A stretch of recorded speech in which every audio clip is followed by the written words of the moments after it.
for example, the work that I do with mates in construction, Yeah. we all know, we see the stats every year. The male suicide rate is twice that of female. Guys and people in construction are at much higher risk of suicide than other occupations. We were at that event the other week, the candle lighting for solace. And what um, touched me was Mm, the number of photos of loved ones that were up there that were brothers, sons, husbands, yes. siblings. And I was like, Yes. we're losing our men, Yes. We are. and we need to do things differently. And gender is a real factor I that agree. shapes outcomes related to suicide. And we cannot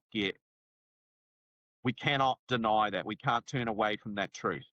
And I think the sooner that those people in power and who are making the decisions about suicide intervention, prevention, and postvention get their heads around the fact that there are risk factors and contextual factors and circumstances that contribute to male suicide that are different to the factors that contribute to suicide in women and in our trans and other communities, our gender diverse communities.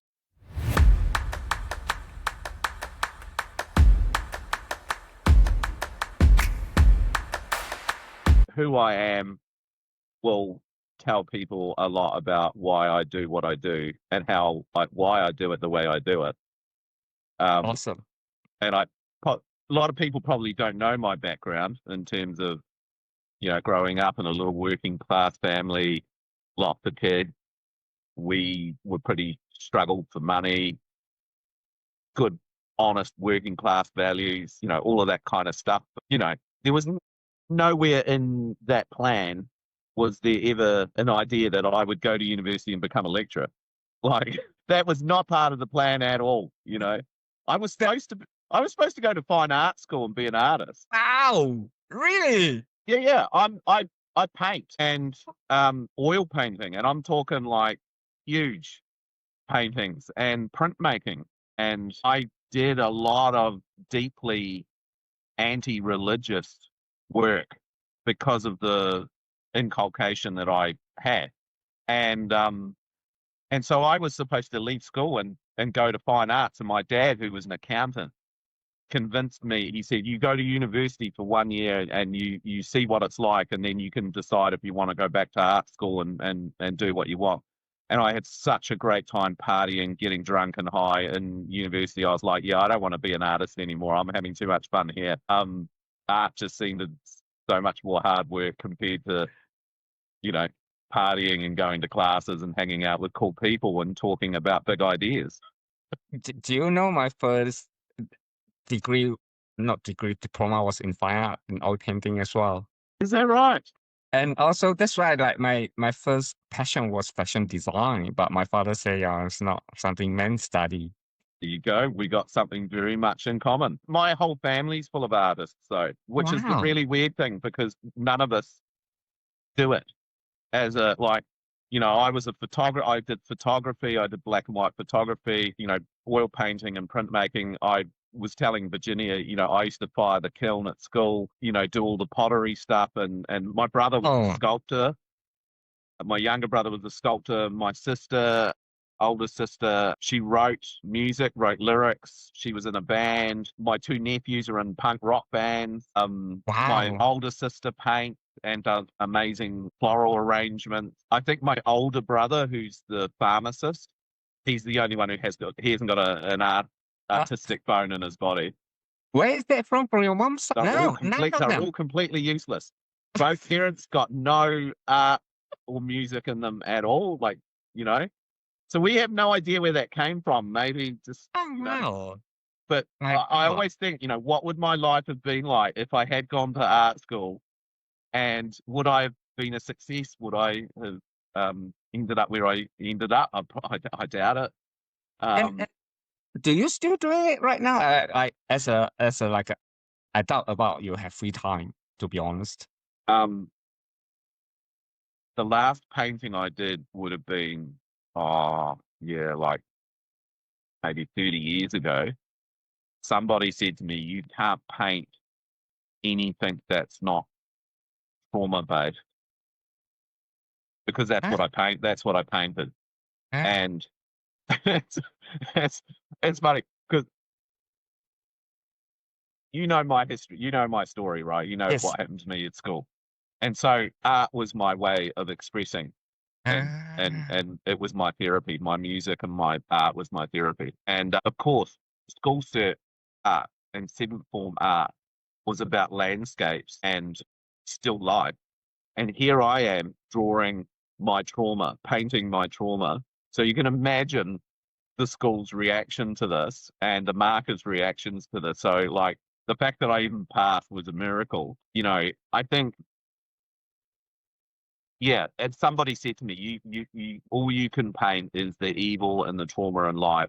I don't think you could paint anything beautiful. And so the very last painting that I painted was this person's eyes.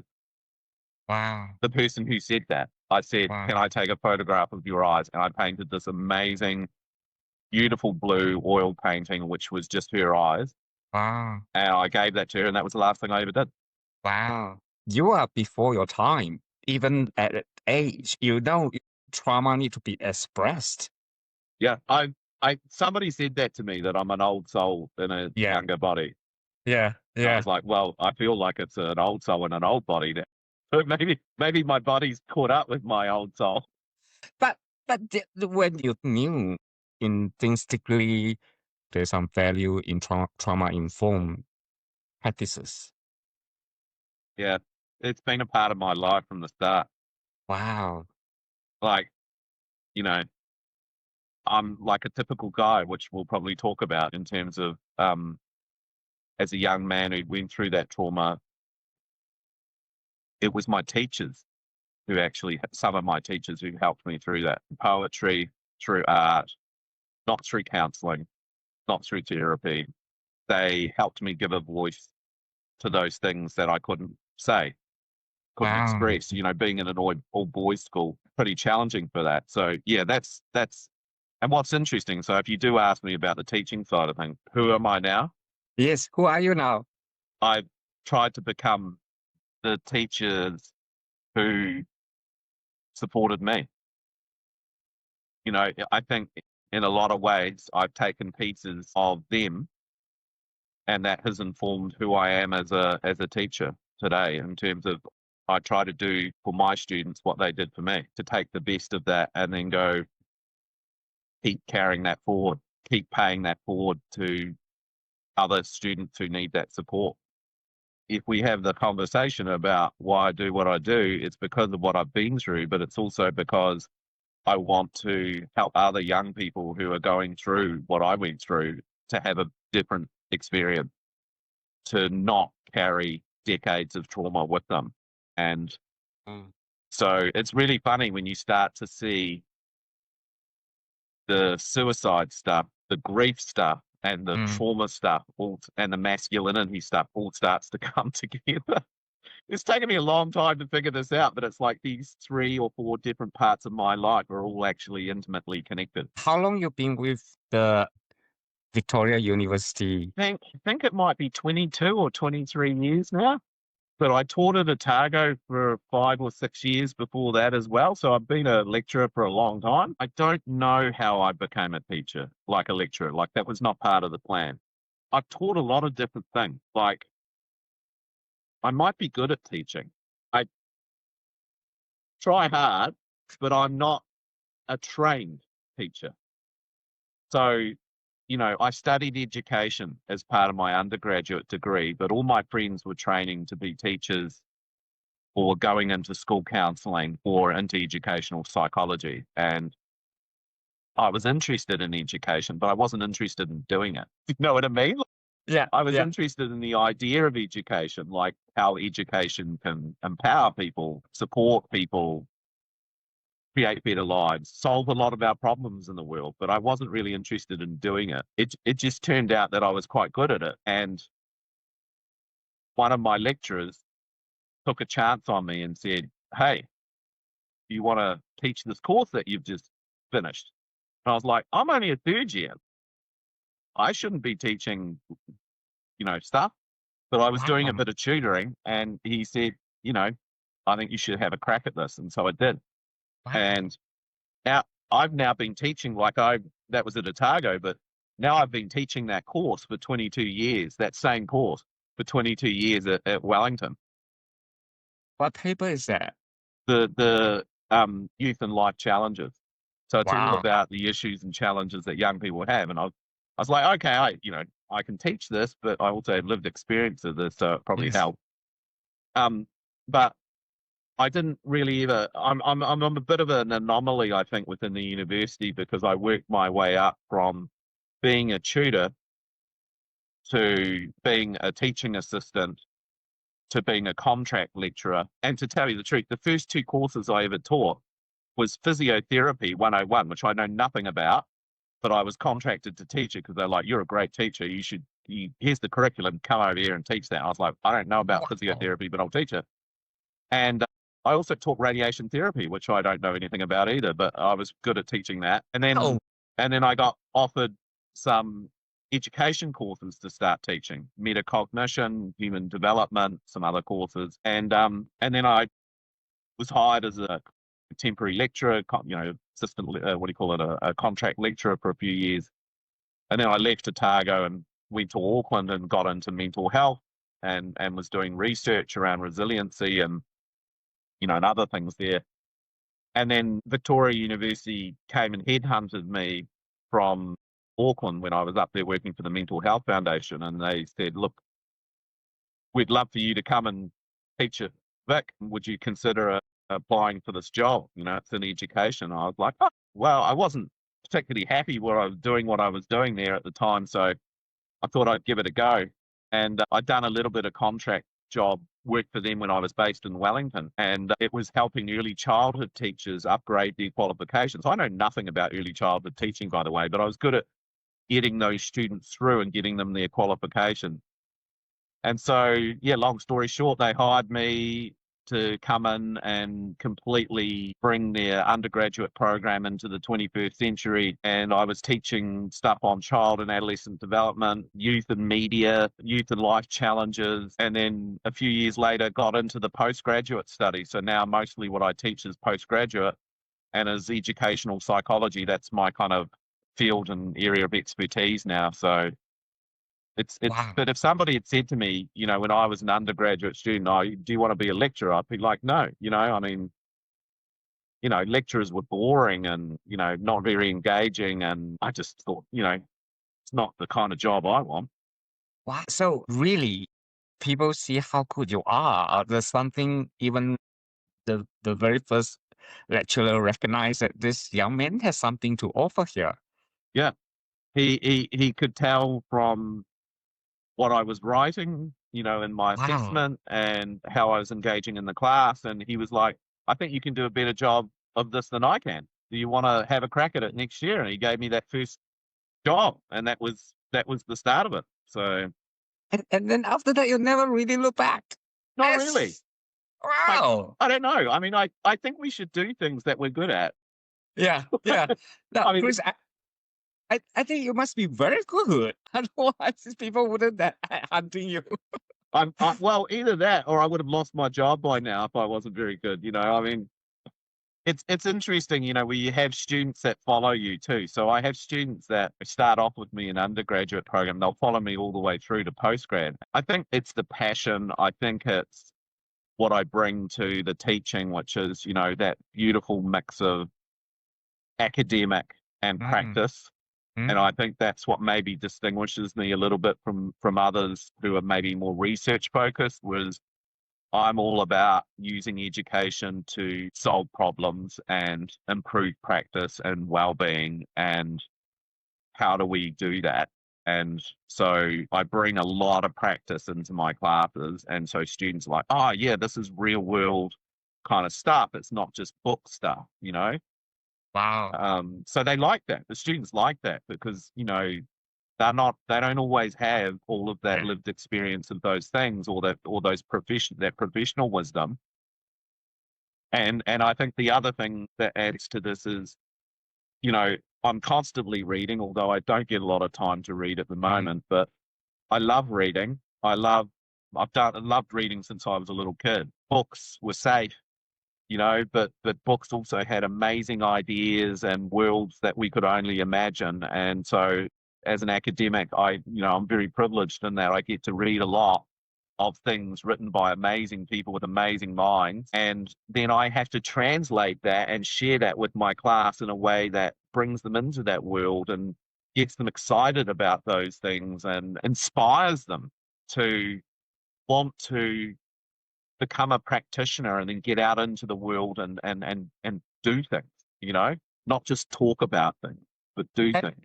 at what stage did you suddenly realize it's like, oh my God, I think that's my career? I still haven't realized that. Like, I don't know. I mean, I love it though. I love, to be honest, I love how honest you are because you know why?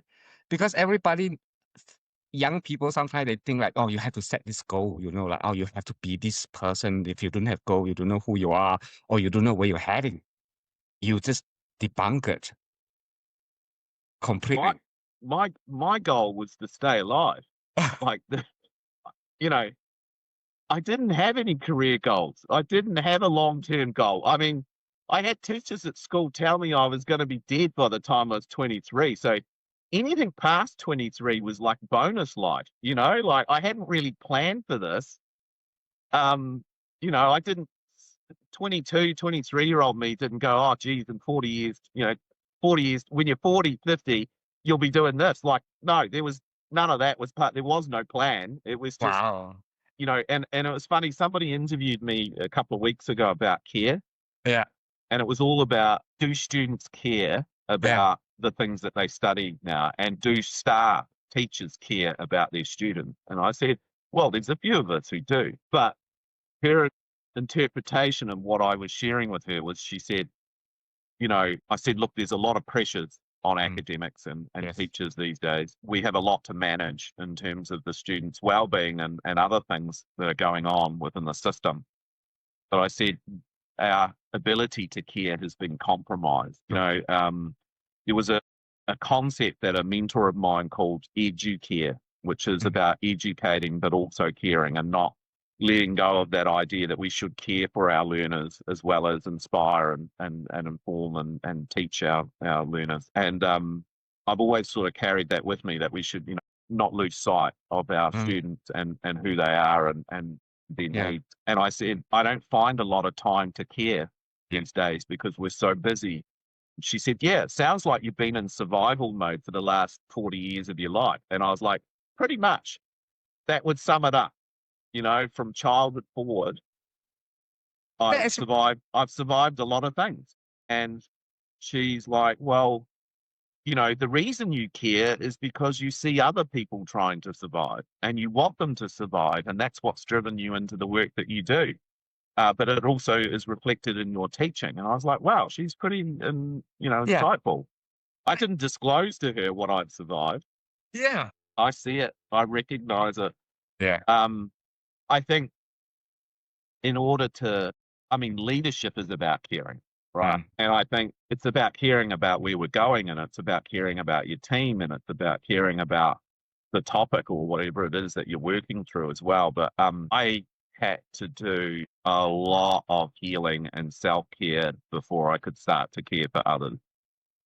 I learned some very important lessons along the way from some very skilled therapists who were like, you have taken on caregiving duties, which is not common for men. Yeah. Like education, nursing, counseling, social work, these are all caring professions. Yeah. There's not a lot of men in education, by the way, No. and particularly not in early childhood education, which is where I started. And this therapist who I was working with and who was helping me with some stuff said, you have dedicated a good chunk of your life to caring for others, but this is bullshit. And, you're doing this so you don't have to care for yourself. At what point do you stop? and start caring for that little boy and, start healing some of that hurt and dealing with some of that trauma that's in your past. And I was like, yeah, I Wow. don't want to go there. Like, I'm quite happy to give to other people, but, self-care Yeah. is not strong on my list of qualities. And yet I have to teach it. I have Yeah. to teach my students how to do self-care because we want practitioners who are sustainable and who are careful and safe in their work and who are going to last the distance. But I'm like, geez, I'm a hypocrite. Don't look at me. I'm probably a bit further along the line now than I used to be. But that was a really challenging conversation to say, people that are in caring fields and professions, why do they care so much? Where does um, that, I wouldn't say, where does that concern for others Mm, come from, but also mm, where does the need to mm, care for others come from? mm, Are you satisfying your need or are you satisfying mm, other people's need? mm, mm. And getting that balance right is something that, I'm constantly working on. I learned very early on as a little kid, a Yeah. boy growing up in the 70s and the 80s, a lot of the things that we now think are maybe toxic or unhealthy aspects of masculinity, Yeah. like suppression of emotion.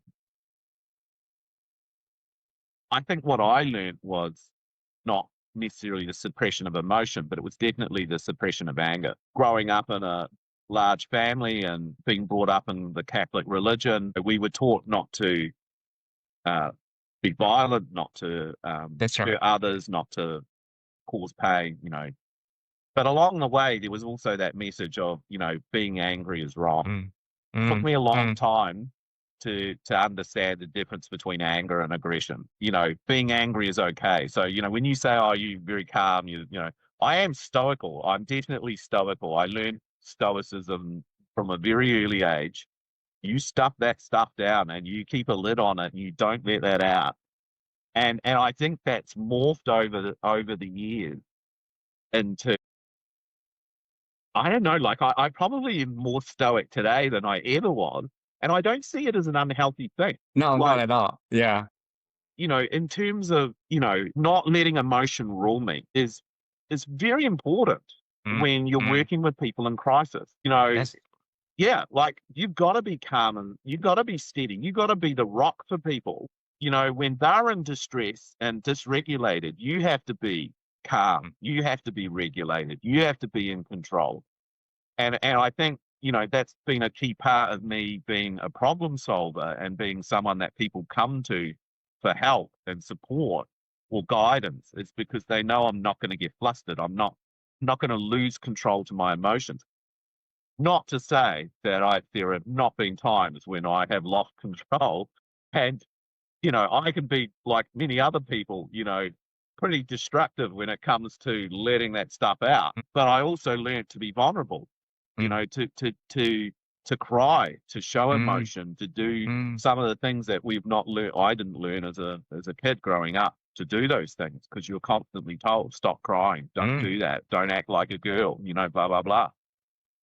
So that's pretty powerful. But as somebody who works in the area of suicide prevention and mm, postvention and works with grieving families and works with students who are upset and frustrated and who are also struggling with their own conditions, mm. neurodiversity, dysregulation. We have to be calm. We have to Yeah. be collected. We have to be able to rise above things and look at things from above and look at the big picture and see Mm, what's going on, understand why people are upset, acknowledge that, and then help them find ways to cope with those things, to solve those things, to manage those things.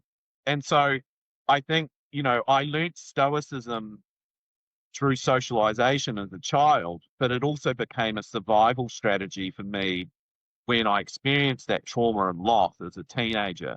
mm, And so mm, for me, it was a healthy strategy. Like I wouldn't have survived if I had let go of what I was carrying inside me. If I hadn't painted if I hadn't expressed my pain and suffering through writing, through poetry, through those other things, if I had just let out what was inside, I would have ended up just like Mm, my friends. I would have ended up dead, or I would have ended up in prison.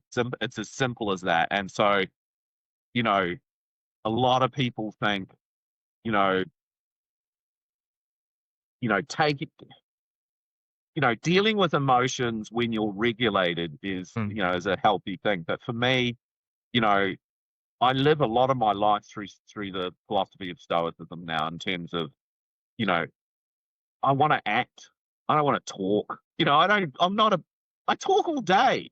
But there comes a time when you like, I'm sick of talking. Let's just get on and do something. Sitting in a circle and sharing feelings and talking about all our inner stuff. Well, there's times when I'm like, that's not particularly helpful. We just need to get on and fix this. yes, Um, Trying to control the things I can control, let go of the things I can't control. yes, I try to live my life that way. Like, don't worry about the small stuff. Don't let other people's problems become your problem. Leading by example.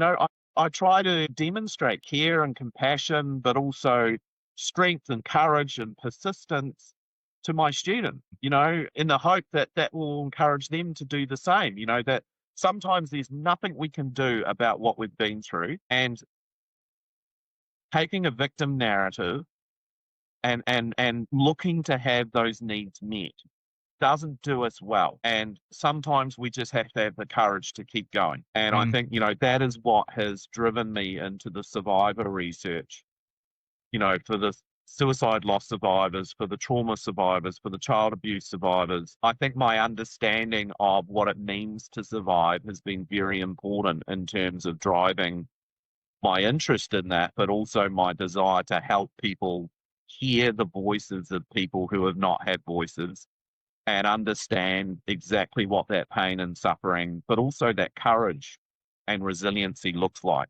Because that's the other side of the story that we don't hear, is these people do make it out the other side and do live healthy lives and do thrive and do amazing things despite what has happened to them.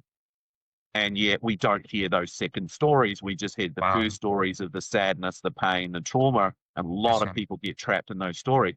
So I as an agree. educator, part of my job is to really educate people and share those stories of those survivors, to inspire, to give hope, to encourage the people that are out there who are survivors, who have maybe never heard those stories and don't have much hope.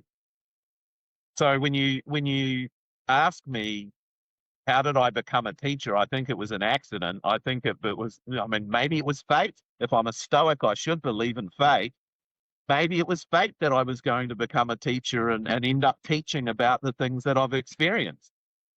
You didn't just, like use your experience to inspire other, but you also recognize the gaps.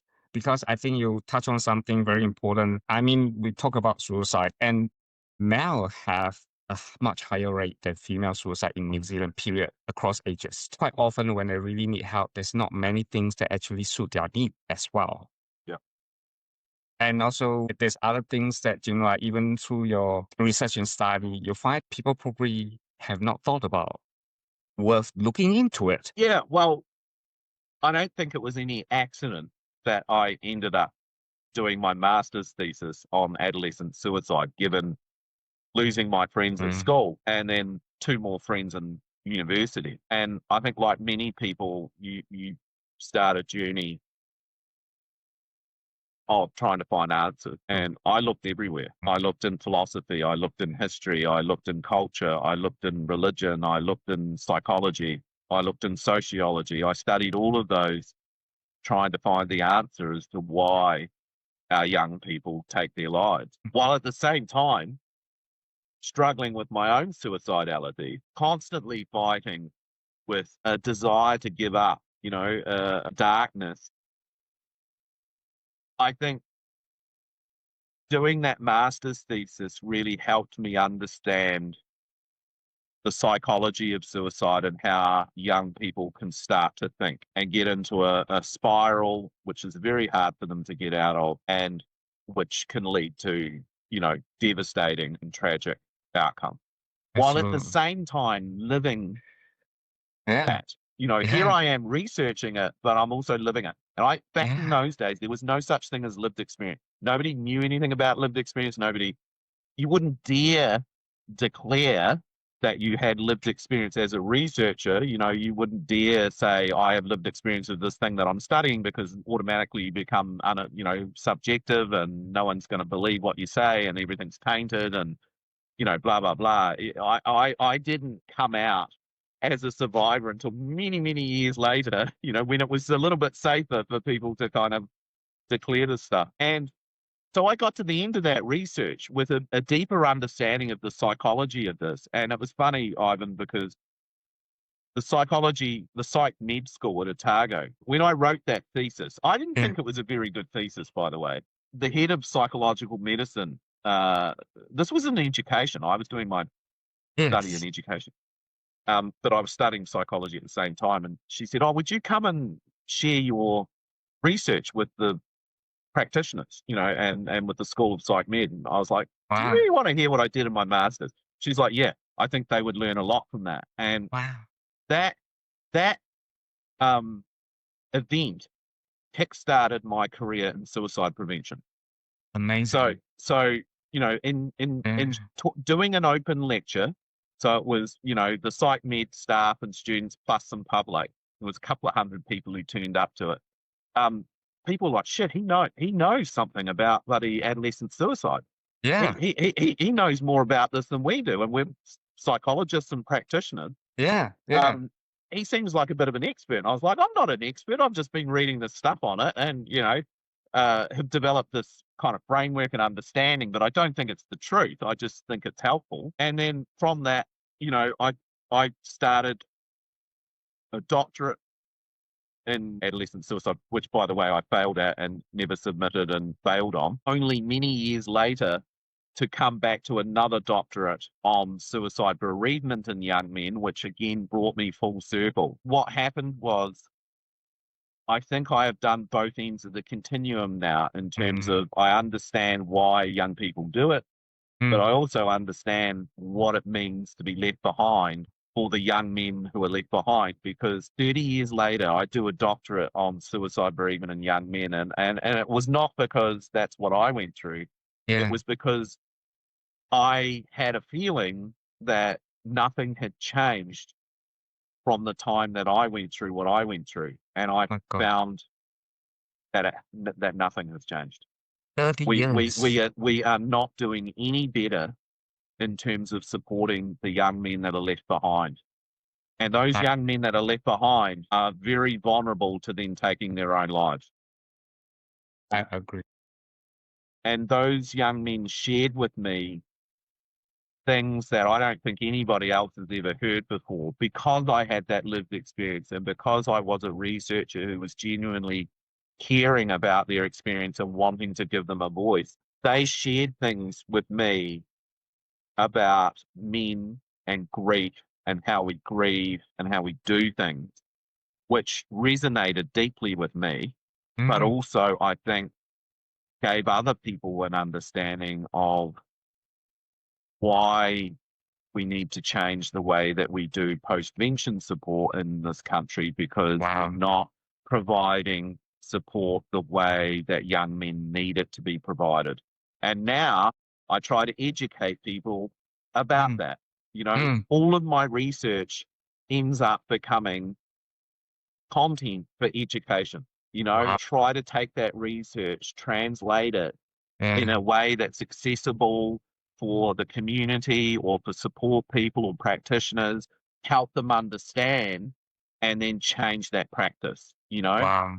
I don't want to do research for the hell of it. It's Yeah. just, it's got to be purposeful and meaningful. Yeah. And, I, if that makes me a leader in this area, I don't know, but I'm just like, I actually try to follow the lead of the people, listen to what they have to say, and then design studies and research around that to give them that voice. Chris, this is such a gift. You know why? Because you're talking about the applications of knowledge being transferred into something that can truly make a difference. And I've seen a lot of theories in the end doesn't really lead to anywhere because they lost in the end was just technical issues, how to, like mold the language and also methodology. And then they forget about it is for the people. Yeah. Why are we doing this? Yeah. What's Yeah. the point? Yeah. Absolutely. I read articles every day and I'm Yeah. like, why? Yeah. I get to the end of it and I'm like, great. So, now Yeah. what? Yeah. Yeah. Yeah. Usually it finishes Yeah. with, we need more research on this. And I'm like, at what point do we decide we've got enough research on something and we should actually start doing something with the research that we've got? At what point do we think we know enough, Yeah. knowing that we'll never know anything totally? Yeah. And at what point do we try to translate, that knowledge into action? And I think to me, that's about being ethical. Yeah. That's about Absolutely. being try to live my life again, in terms of ethics, doing things that matter and doing them carefully and safely, and following through on my promises to the people who I do research with, which is that I, will do something with what you tell me to improve, if not your life. And a lot of my participants will say, when they come out of the research, that this has been an amazing process, therapeutic, been great to be listened to and to know that I'm not alone in my experience because you've been talking to other people who are going through this too. But in terms of ethics, I know that those people don't have a lot of power, that someone down in government's not going to listen to them when they send an email to them or try to, talk to them about how important some of these topics are. Because of my position in the university as a lecturer, as a program director, as somebody who's been there some while, I can use that position to benefit others and to help them have that voice, speak truth to power, really. That's our good job as academics. Sometimes what we have to say to other people, they don't want to hear, but nonetheless, I'm like, I can sleep easy at night because I know that I've followed through on those promises to those people and I've tried to make that research worthwhile and meaningful and lead to better outcomes. And it's a struggle, to tell you the truth. It's been a long battle, 30 plus years working in this area. And have I seen a lot of change? Not really. And I still see the same problems that we had 30 years ago. But we keep fighting and we have courage and we keep every day. You get up and survive and you go to work and you try to make a difference. And that's what we do. And then can I also say that, I think you're really good at holding two paradoxical spaces. Because you say when you were doing your master's dissertation, there's one side of you kind of have your own grief and also challenges, and all that vulnerability. While you also have the social justice and want to answer why my friends who I care so much took their life. Yeah. And so you always hold two spaces at once and you never let the other one go. And so, so I think you always have that balance of, not forgetting it's about social justice, but also acknowledge that individual vulnerability speak the volumes. Do you know where the social justice comes from? Being raised as a Catholic as a little kid, that's a big part of that, right? Like, Yes. You see something wrong in the world, you should do something to fix that or address that, And so I think there was part of that has always been instilled in me. Social justice for me, and this is probably not going to be the answer that you want or a lot of people want to hear. Because I don't consider myself some sort of social justice warrior. Actually, I'm probably the opposite. It comes from anger. Yeah. Anger. And I experienced as a little kid. Like, that anger's got to go somewhere. Yeah.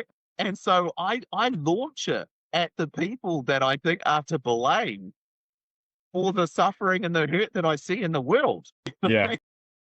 I try to channel that in a healthy direction towards the people who need to be accountable. And I'm always losing my friends. I always thought there was somebody or something or a system that is responsible for this, and they need to be held to account. And so that anger drove a lot of my work, and it probably still does. In terms of even today, I'm still a pretty angry man, and you just don't see it. Like sometimes people see it, but I haven't.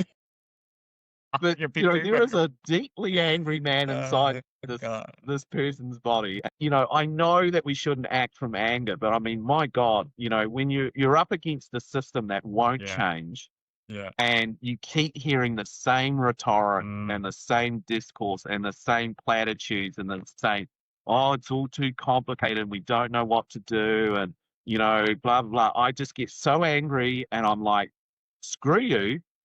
I'm going to do something about this. If you're not going to do something about it, I will find a way around you, and I will continue to do what I'm doing.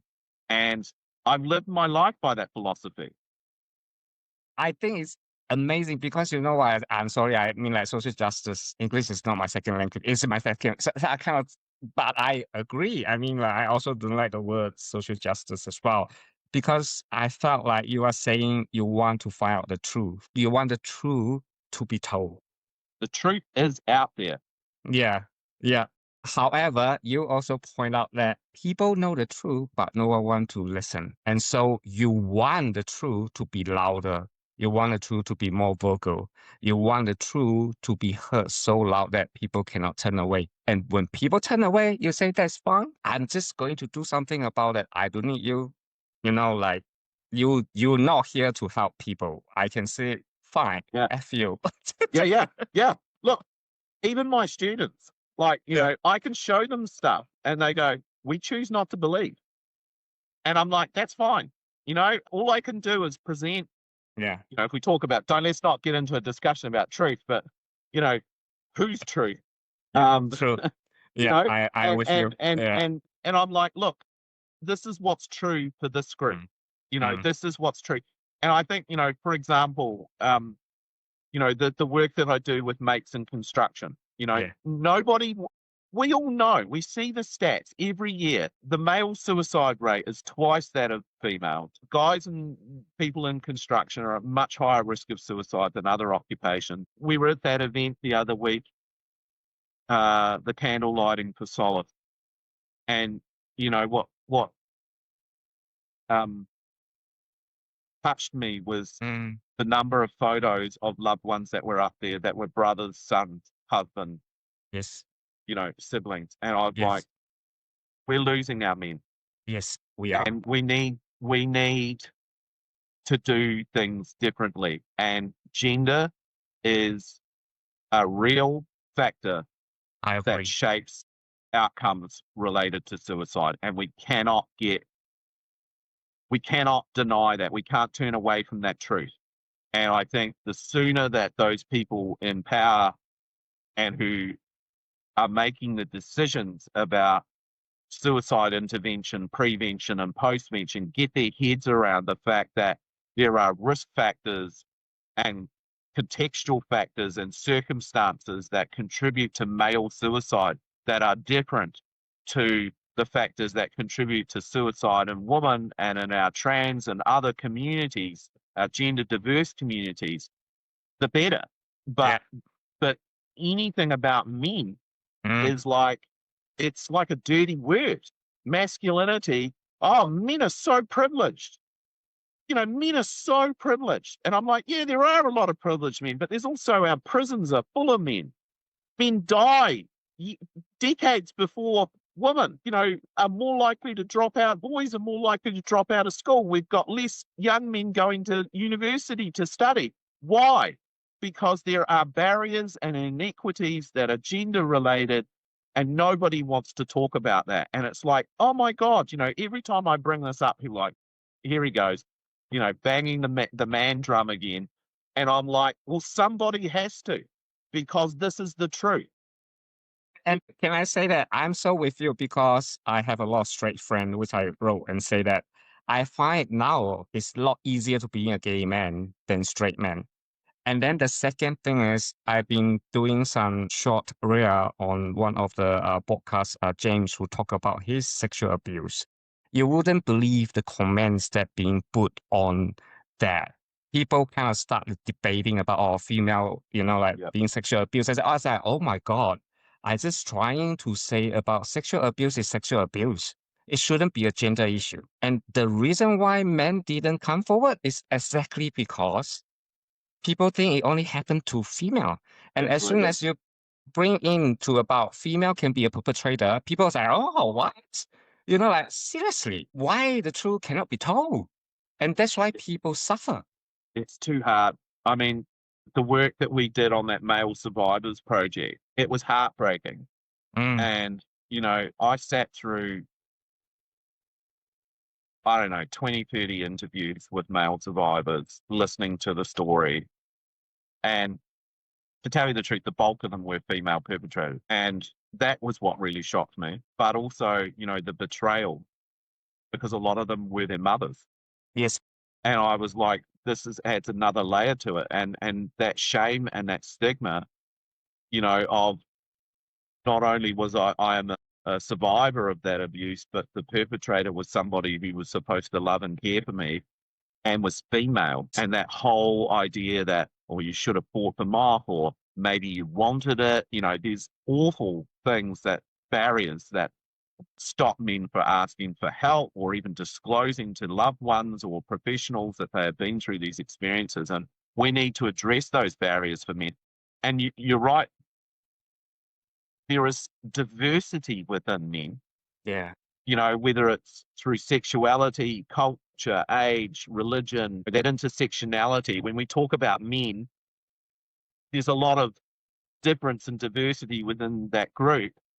And I think we tend to men together as kind of like white male, cis, and that's the kind of picture of the privileged white male that we have in our heads when I'm like, Mm, gee, you don't get out much, because there's a lot of guys out there that don't fit that picture, who have very different stories. And, mm, coming back to me and who I am, Ivan, you're like, who are you? And I'm like, I'm a little white boy, little Pākehā boy who grew up in a little town called Mosgiel. Shout out to Mosgiel, just outside of Dunedin, in a large Catholic family, working class, you know, just being a regular kid in school who had stuff happen, mm, and, you know, I don't consider myself privileged. I don't consider myself, mm, in that category of, oh, you're at university and you must earn lots of money and you must have lots of knowledge and cultural capital and all of this stuff. And I'm like,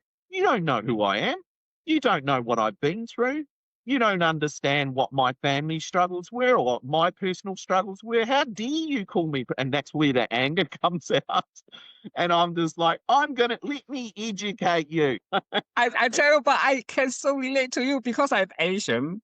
Like people assume I'm rich. I have a gangster father. I grow up in a family have to constantly running away because of problem gambling. I Yeah. was like, and when I told people people look at me like I was joking. I was like, do you know people background can be different? Because I'm Asian doesn't mean that I want to vote for national. I don't. F them. I hate them to my gut. I just, but I hear you like people make these assumptions like I'm so not that. But Yeah. I want to go you still have a bit of time. Chris, I really want to touch on what you just say because one time I hear this story, I can't even remember this young boy, two of them, one of them repeatedly being raped by the mother. He doesn't even know that was rape. He doesn't even know that was sex. Yeah. He just knew he wanted love. He wanted to be cuddled, turn into something else that he didn't even know. And just because that happened to men, people immediately think that it is sexual behavior that they wanted it. It's so wrong. I was like, why do we judge men just because they are men? I don't get it. And I remember when I listened to that story, I felt so sad. I was like, how do you repair from that? Yeah. Yeah. That story, was quite a common story. And I remember one of the participants in our study who was talking to me about that exact scenario, and he didn't realize what had happened to him until he met his girlfriend in his early 20s, who was very caring and supportive, was concerned about some of his ideas about sex and relationship. And he disclosed to her what had happened to him as a child, as a young, actually as a teenager, yeah, as a young person. He, even in the interview with me, you know, I said to him, what you're describing, you know, because I'm very careful about using the language that our participants use and not framing things in a way that's not truthful to how they think about things. Like, you know, they can describe things and then I can put it in a psychological lens, you know. And I said to this guy, you know, what you're describing is rape, and because you didn't consent, and, you know, and or there was sexual assault. And I said, that's what it is, and that's what I'm going to call it. Are you okay with that? And he was not okay with that. Yeah. Because Yeah. in his head, rape happens in a very different context and situation. And it was too hard for him to have that conception of what happened to him. And I thought, yeah, that is very sad, you know, and there is still that conception out there in society that boys and men cannot be raped. And if they are raped, it's only male on male. Yes, I agree. And I'm like, again, we have a responsibility, and that piece of research that we did was fantastic because we teamed up with male sexual abuse survivors Aotearoa and other groups who are out there who are doing amazing work in this area to make sure that those stories were told. Yes. And that, you know, MSD and other organizations and government departments listened. Yes, to absolutely. To what those survivors were telling us, that it's hard for them to access help and support because there are these so many layers, complexities and barriers that come before disclosure, let alone prosecution. You know, if they want to go to the police and lay a complaint, that's another whole story. And there are very few people to walk beside those men on that journey. And again, those survivors, it's part of that kind of unholy triangle of trauma, which, you know, I think, why am I, you know, people are like, well, you know, hang on, don't you do suicide research, you know, all of this stuff. And I'm like, yeah, but this group is one of our highest risk groups for suicide. Yeah. You know, there are connections between trauma, suicide, masculinity, and I'm trying to help people join those dots, you know, join those connections and see these are not discrete groups. These are groups of vulnerable men who have had things happen to them through no fault of their own, who are trying their best to survive every single day. And I look at them and I'm like, that was me. You know, to a certain extent, that was me. Why am I drawn to this work? Why do I do the research that I do? Because I understand, you know, or at least try to understand, you know, what's going on for them. And I don't think a lot has changed. Yeah. You know, this has been around for a long time, and I don't think we're making any advancements on this. Because I was sexually molested at 9 years old. I didn't even know what happened then. It's not until just the last 5 years finally I grasped what happened to me. You know, like and so that's why when James brought out about sexual abuse, I was so pleased because I think men who have sexually abused, because I'm gay man, so again, you know, like another layer, people would just dismiss. I don't really care because I'm over it anyway. But I felt for straight men, there's so much more layer and complications than that. Because it would be easier for gay men to say, oh, I'm being, you know, like, oh, poor you. But straight men, it's like, you must have to do something about it. That is their first reaction. Or you have pressure out of it. So, you know, like, it's like, seriously. Yeah. Yeah. I think this is important because when men see and hear those stories, they realize they're not alone. Absolutely. You know, the biggest part of my PhD studied. Like Mm, the whole PhD was on silence, the different mm, kinds of silence that wow. men experience. And, there is the silence that is created by the trauma that they Mm, experience.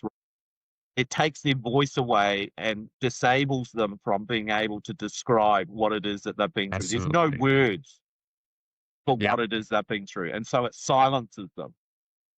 Another form of silence is the silence that others create Yes. through their stigma, through their judgment, through this problem is too big and too difficult for me to deal with. And so they turn their backs on these young men and older men. So that's another silence. There's that social silence. There was another form of silence I found that was really healthy and helpful for me, Mm, which was that contemplative silence where they go inside to make sense. And for a lot of them, they did not need talk-based therapy. I agree.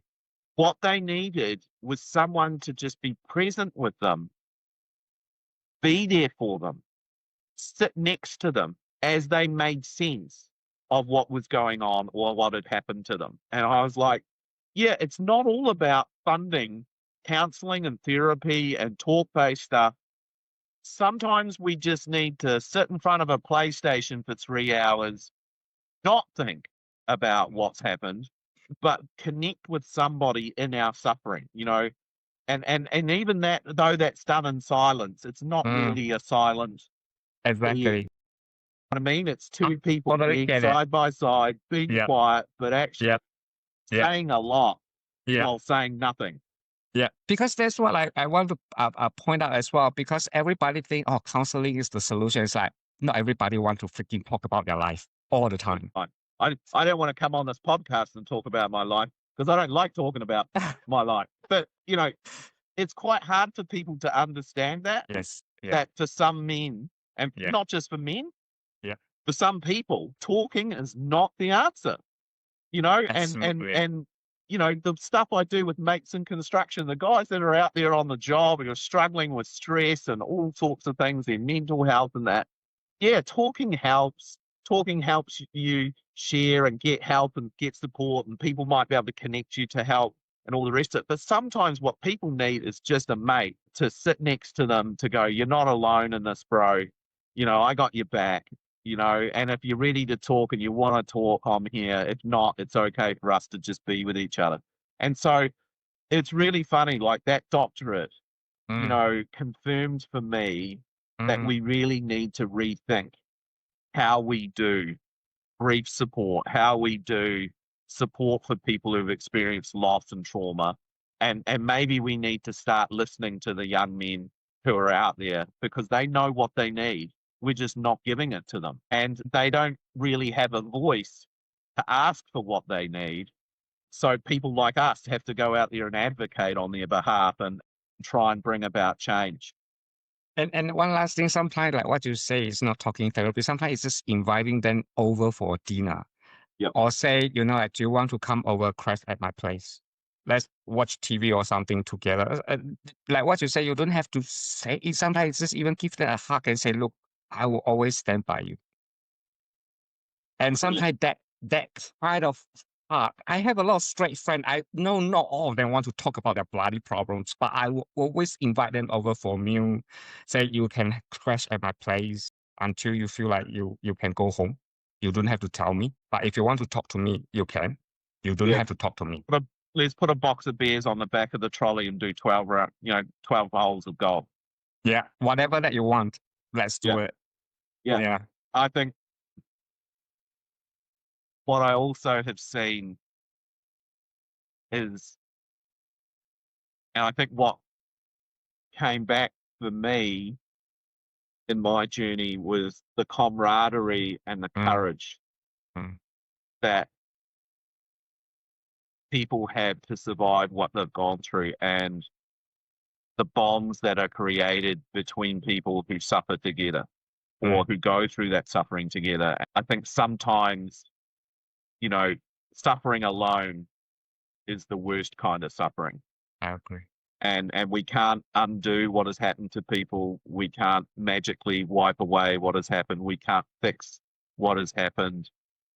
You know, in the counseling courses that I teach, in the educational psychology courses that I teach on mental health, you know, I try to say to the students, look, you're not there to wave a magic wand to create miracles, to fix things and fix people. Sometimes the only thing you can do is help people have the courage to keep going. And Absolutely. sometimes that is just through sheer standing beside someone, showing them that they're not alone, listening to them, not only to what they say, but also what they don't say. To what extent you believe this, the structure have not catered for men who truly need those help? Um, it's interesting. So from my perspective, and I did my doctorate in health, not in education, I have an understanding of a public health approach to problem. Mm, And the key tenet of that approach is that we use data to drive decision making and to help inform and provide evidence. How do we know something's working or not working? And I think we've got very clear data and very clear evidence that what we're doing is not working. I agree.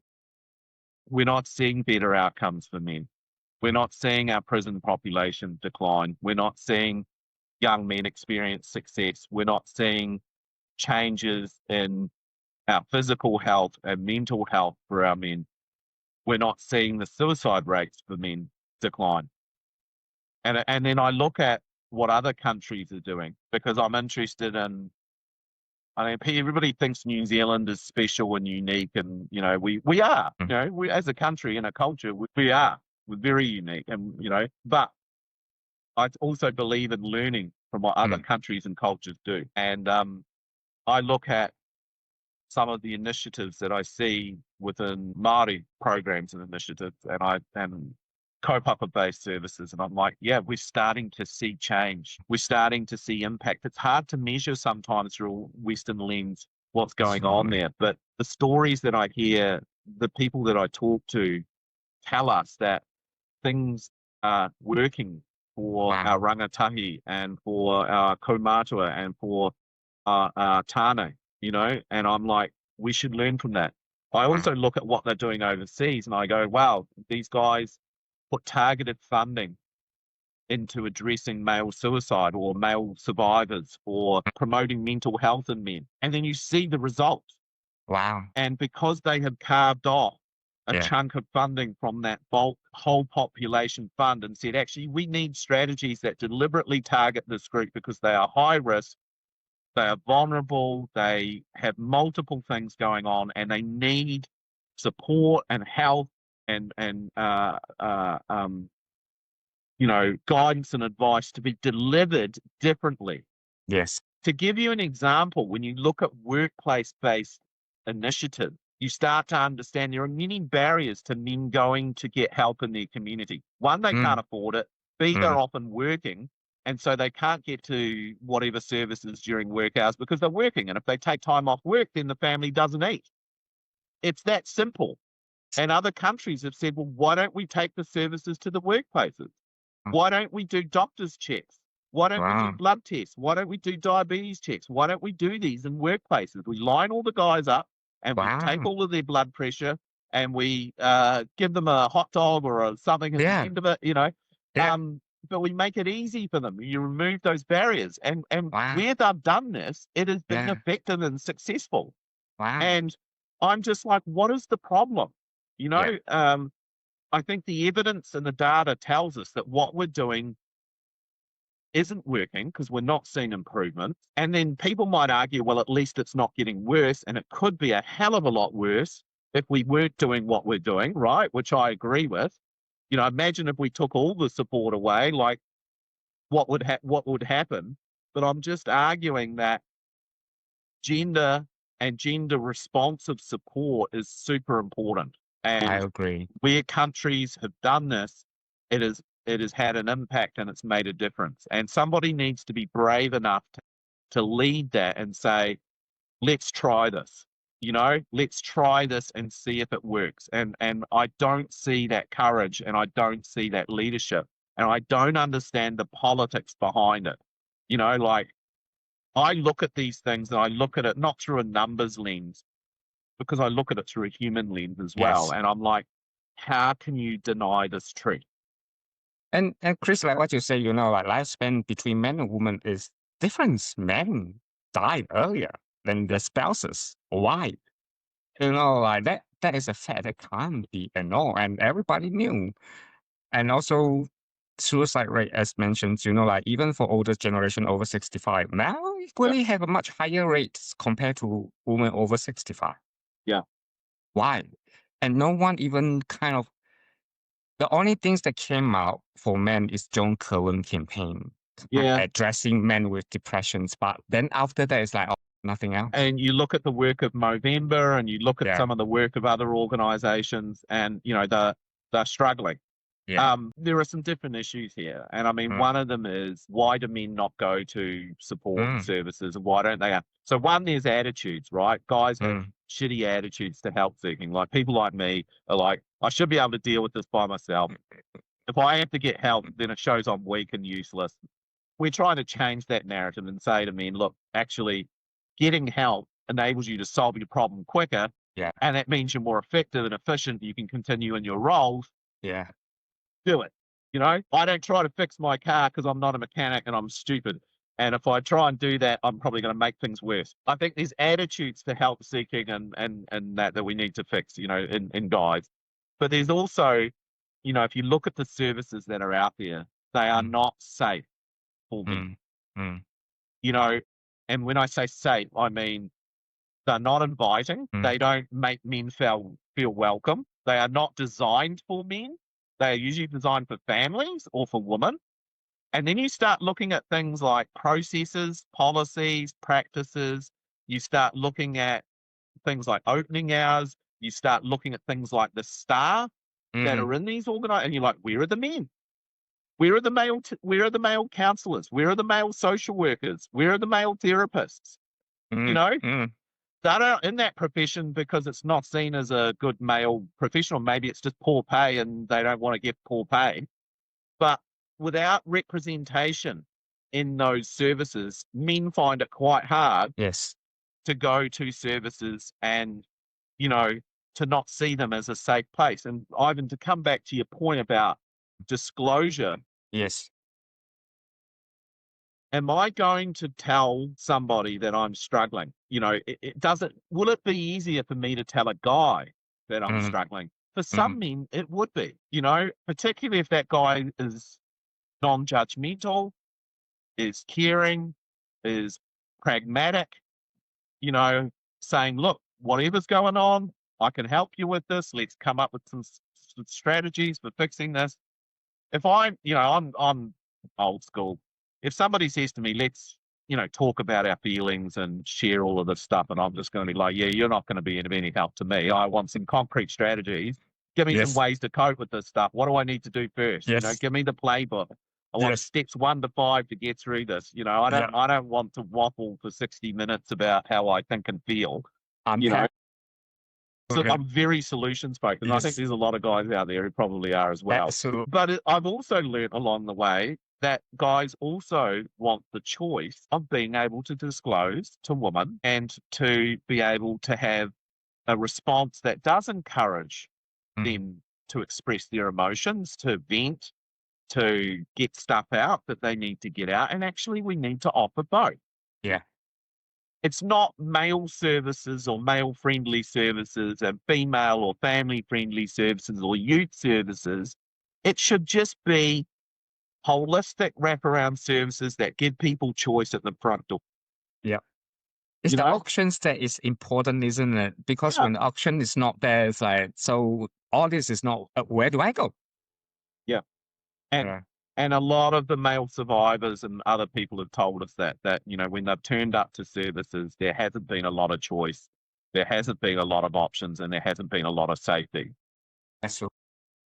Hence, the development of the trauma transformative support qualification is really about trying to create systemic change, but also upskill our workforce to make sure that they understand better how to be responsive to different groups who've experienced trauma and adversity, but also help those people transform from being a victim to being a survivor, but also to heal from what has happened in ways that are responsive to gender, culture, age, ethnicity, ability.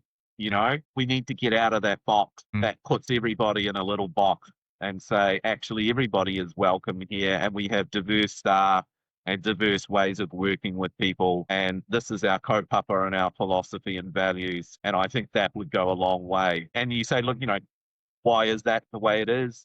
Probably because of funding decisions, because of a silo-based approach that's been done for such a long time. And it really is going to require somebody to come in and revolutionize the way that we do service and support delivery to change this. You know, it's going to be a big, radical conversation, right, that needs to happen. I'm totally with you because we have such a narrow view about how to heal someone through health lens. Yeah. And that itself is so If I want to go into this room and get some CBT, I'd love that. But I'd also like to go over here and get some Romy. And why isn't that an option? even for me, like as a gay man, I love Muay Thai kickboxing. My God, I love it so much. Like it's my happy place. It has helped me so much. People think about that, it's like it's not even aggression. It's really having that confidence and build your own inner belief and all that. And those are holistic as well. Yeah, sorry. So I'm totally what told me. Yeah. I mean, you know, if we think about it, those one-stop shops, you know, have always been piloted in that, but have never been sustained and never really been rolled out across the country. And we just seem to keep repeating the same mistakes, you know, and each successive government comes in and undoes what the other one does and does something else. And we don't have any bipartisan commitment to going, what do we need to do to address these issues? And let's just stick with that for 10 years and see if it makes a difference, you know? And to me, there has to be that balance of evidence-based practice, data informed, and lived experience, you know, to learn and to balance those. It cannot be lived experience only. It cannot be evidence-based only. It can't be just the data, because the data is usually flawed or problematic anyway. But we need to bring those three things together. And I guess as an academic and as a teacher, I'm trying to teach my students how to do that, you know, how to bring these things together. I guess you could say I'm a bit of an alchemist. Yes. You know, like I'm throwing things in a pot and trying to create gold. Yeah. And, you know, I don't know if I'm terribly successful at it, but, you know. I think you are. And I think you also always have this foresight about what need to be done to change and bring real change. You said at the beginning, who are you? And I think this is who I am. And I don't think I could be anything else. I don't think I could teach any other way other than what I teach and how I teach, because it's authentic, right? I can't go in and be somebody else. I've tried it. It didn't work. It was very uncomfortable. And I was like, you know, if I want to keep doing this, I just have to be me.